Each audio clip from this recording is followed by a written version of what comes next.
নমস্কার, প্রত্যেককে স্বাগত জানাই নেমো নিউজ ইউটিউব চ্যানেলের নতুন একটি ভিডিওতে। আজকের এই ভিডিওতে খুবই গুরুত্বপূর্ণ একটি বিষয় নিয়ে আলোচনা করব, সেটা হচ্ছে তরুণের স্বপ্ন অর্থাৎ ট্যাব কেনার জন্য যে 10,000 টাকা দেওয়া হচ্ছে রাজ্য সরকারের তরফ থেকে। দেওয়া হচ্ছে মানে এই বছর এখনও পর্যন্ত কিন্তু দেওয়া হয়নি, আগের বছরের কথা বলা হয়েছে। তো 2025 সালে যেহেতু টাকা দেয়নি এখনও পর্যন্ত, তার জন্য ছাত্রছাত্রীরা অনেকেই ক্ষেপে রয়েছে। অনেকে বলছে তরুণের স্বপ্ন প্রকল্প হচ্ছে বর্তমানে সবথেকে বড় স্ক্যাম। অনেকে বলছে তরুণের স্বপ্ন দুঃস্বপ্ন। অনেকেই অনেক রকম কমেন্ট কিন্তু করছেন, আমরা দেখতে পাচ্ছি কমেন্ট। তো সেই সমস্ত কমেন্টের রিপ্লাই আমি দিচ্ছি না, আমি শুধুমাত্র কিছু ফ্যাক্ট জানাচ্ছি বা জানাতে চলেছি আজকের এই ভিডিওতে, যে কেন টাকাটা অ্যাকাউন্টে আসছে না, কেন দেরি হচ্ছে, বা আদৌ কি এই টাকাটা অ্যাকাউন্টে আসবে, এটাই আজকের এই ভিডিওর মূল বিষয়। আর কেন দেরি হচ্ছে সেটার যে তথ্য, সেই তথ্য আপনাদের সাথে শেয়ার করব। তো অবশ্যই মনোযোগ সহকারে ভিডিওটি শেষ পর্যন্ত দেখবেন।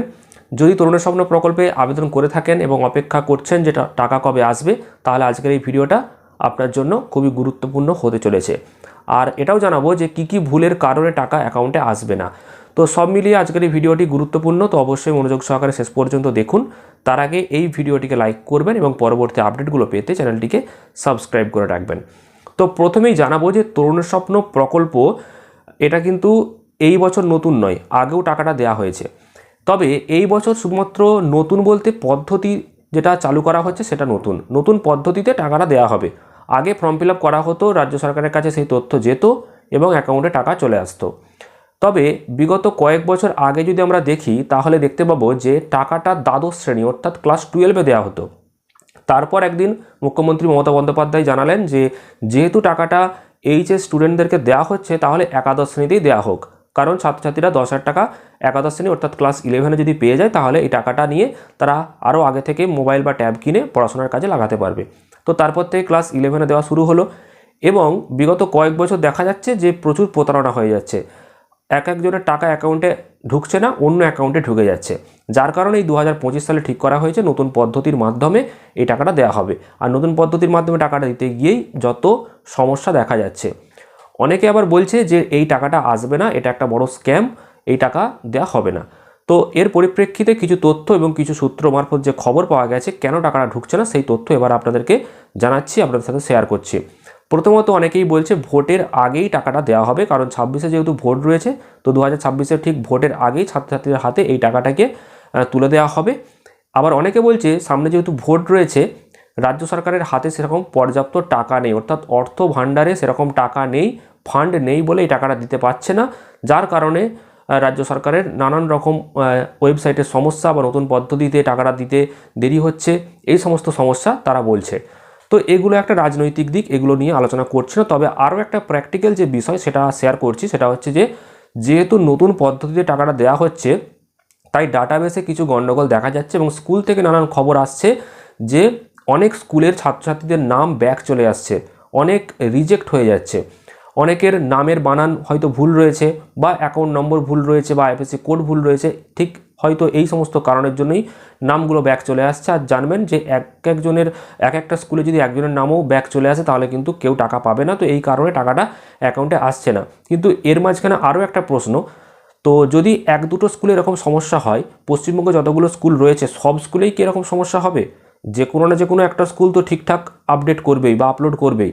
তো একটা স্কুলও কেন তাহলে টাকা কেন পেলো না? এটাও একটা প্রশ্ন কিন্তু এখানে উঠে আসছে। অনেকেই বলছে যে যদি এরকমও সমস্যা হয় যে 200টা স্টুডেন্ট রয়েছে কোনো স্কুলে, সেখানে 199 জন ঠিক রয়েছে, একটা স্টুডেন্টের নাম বাতিল চলে আসছে, তার কারণে সেই স্কুলটা টাকা পাচ্ছে না। কিন্তু এমন স্কুলও তো আছে যেখানে 200টা কি 300টা স্টুডেন্ট রয়েছে, সেখানে প্রত্যেকের নামই ঠিকঠাক রয়েছে, প্রত্যেকেই সব কিছু আপডেট ঠিক করেছে, এমন তো স্কুল থাকবেই। তাহলে সেই স্কুলের ছাত্রছাত্রীরা টাকা পাচ্ছে না কেন, বা সেই ব্লকে টাকাটা পৌঁছাচ্ছে না কেন? তো এটাও একটা প্রশ্ন।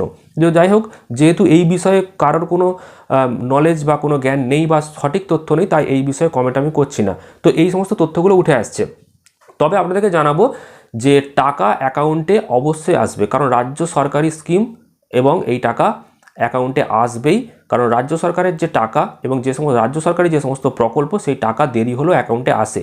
একটা উদাহরণ আপনাদেরকে জানিয়ে রাখি, সেটার আগে আরও একটা বিষয় আপনাদেরকে বলি, যে ধরুন এই টাকাটা বিগত কয়েক বছর দেওয়া হয়েছে সেপ্টেম্বর অক্টোবরের মধ্যে, যার কারণেই বর্তমানে ছাত্রছাত্রীরা বলছে যে টাকাটা ঢুকবে না, কারণ কি সেপ্টেম্বর অক্টোবরে টাকাটা যেহেতু আগে দেওয়া হয়েছে, এই বছর দেওয়া হচ্ছে না, নভেম্বর ডিসেম্বর হয়ে গেল, 2 মাস পেরিয়ে গেল, তার মানে এই টাকাটা আসবে না। কিন্তু এমনটা নয়, রাজ্য সরকারি স্কিম টাকা আসবে, হয়তো কিছুটা দেরি হলেও হতে পারে। এমনটা নয় যে বিগত কয়েক বছরে যেই সময়ে টাকাটা দেওয়া হয়েছে সেই সময়ই এই টাকাটা দিতে হবে, এমনটা কিন্তু কোথাও সেরকমভাবে লেখা নেই। তার জন্য এই নয় যে টাকাটা অ্যাকাউন্টে আসবে না। আর যে উদাহরণটা দেবো বলছিলাম সেটা হচ্ছে, ধরুন রাজ্য সরকারের যে আরও স্কিম রয়েছে, লক্ষ্মীর ভাণ্ডার, কৃষক বন্ধু, শস্য বীমা, এই সমস্ত। লক্ষ্মীর ভাণ্ডারের যদি একটা আমি উদাহরণ বলি, এই টাকা কিন্তু প্রথম সপ্তাহের মধ্যে ঢুকে যায়, কিন্তু অনেক অনেক মাস গেছে আগে, প্রায় 10-12 তারিখের পরও টাকা অ্যাকাউন্টে কিন্তু এসেছে। আবার কৃষক বন্ধু প্রকল্পের টাকা বছরে যে দুবার দেওয়া হয়, সেখানেও কিন্তু একটা নির্দিষ্ট সময় দেওয়া থাকে না, একটা নির্দিষ্ট মাস দেওয়া থাকে না, সেখানে 3 মাসের একটা সময় থাকে, যে এপ্রিল থেকে জুনের মধ্যে হয়তো একটা কিস্তির টাকা আসবে। এবার ধরুন 2024 সালে এপ্রিল মাসে ঢুকেছে, 2025 সালেও এপ্রিল মাসে টাকাটা ঢুকেছে, তার মানে কি মানুষজন 2026 সালেও কিন্তু আশা করবে যে এপ্রিল মাসে টাকাটা আসবে। কিন্তু নোটিশে পরিষ্কার বলা হয়ে গেছে যে এপ্রিল, মে, জুন এই 3 মাসের মধ্যে প্রথম কিস্তির টাকা ধরুন ঢুকবে। এমনটা নয় যে এপ্রিল মাসেই টাকাটা দিতে হবে, কিন্তু মানুষজন আগে 2 বছর পেয়ে এসেছে এপ্রিল মাসে, তো যখনই 26 সালে ধরুন যদি কোনো কারণে এপ্রিল মাসে না ঢোকে, তখন বলবে টাকাটা কেন ঢুকছে না, মে মাসের জন্য অপেক্ষা করবে। বাই চান্স মে মাসেও টাকাটা ঢুকলো না, তখন বলবে কি না কৃষক বন্ধু প্রকল্পের টাকা মনে হয় আর ঢুকবে না। কিন্তু নোটিশে বলা আছে এপ্রিল, মে, জুন, তাহলে জুন মাসটাও কিন্তু ধরতে হয় হিসাব মতো। তো সেক্ষেত্রে জুন মাসে হয়তো টাকাটা ঢুকলেও ঢুকতে পারে, অসুবিধা নেই। জুন মাস পেরিয়ে গেলে তখন একটা মানুষ বলতে পারে যে রাজ্য সরকারের সময় দেওয়া ছিল 3 মাস, সেই 3 মাসের মধ্যে টাকা যেহেতু ঢোকেনি, তাহলে কিন্তু টাকা ঢুকবে না।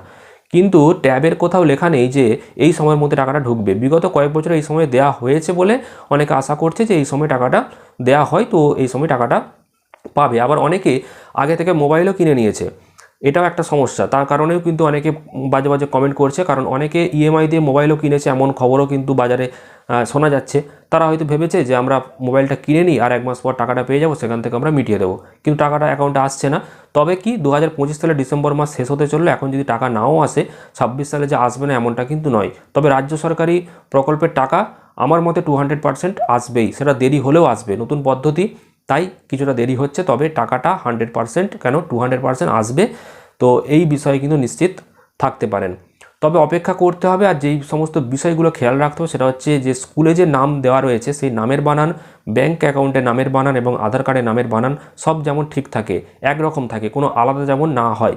এছাড়াও অ্যাকাউন্ট নম্বর, আইএফএসসি কোড সমস্ত কিছু ঠিকঠাক যেমন আপলোড করা হয়ে থাকে, এই সমস্ত বিষয়গুলো দেখতে হবে। ব্যাঙ্ক অ্যাকাউন্টের সঙ্গে মোবাইল নম্বর লিঙ্ক এবং আধার কার্ডের সাথে মোবাইল নম্বর লিঙ্ক বাধ্যতামূলক, এটাও কিন্তু থাকতে হবে। তো এই বিষয়গুলো খেয়াল করতে হবে, ওটিপি ভেরিফিকেশান করে রাখতে হবে, সব কিছু ঠিকঠাক করে থাকলে টাকা আসবে।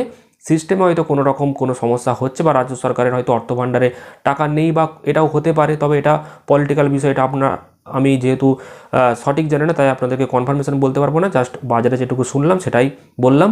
তো সর্বশেষ বলি, টাকা অ্যাকাউন্টে আসবে, রাজ্য সরকারি প্রকল্পের টাকা দেরি হলেও আসবে। আর এখানে যে সমস্ত বিষয়গুলো বললাম যে টাকা কেন আসছে না, কী কারণে ঢুকছে না, তো এই বিষয়গুলো কিন্তু সোশ্যাল মিডিয়া থেকেই কালেক্ট করা, সোশ্যাল মিডিয়া থেকে যে খবরটা পেয়েছি সেটাই কিন্তু আপনাদেরকে জানাচ্ছি। এটা কিন্তু 100% নিশ্চিত কোনো তথ্য নয় যে কেন টাকাটা আসছে না। তো যাই হোক, এটা আপনাদেরকে জানালাম, আপনারা নিজেরা নিজেদের মতোভাবে এই বিষয়টিকে মনে রাখবেন। তবে পরবর্তী গুরুত্বপূর্ণ যদি আপডেট পেতে চান ট্যাব সংক্রান্ত, অবশ্যই কমেন্ট করুন, আর চ্যানেলটিকে সাবস্ক্রাইব করে রাখবেন পরবর্তী আপডেটগুলো পাওয়ার জন্য। ভিডিওটি ভালো লাগলে প্রচুর পরিমাণ শেয়ার করবেন এবং লাইক করবেন। ধন্যবাদ।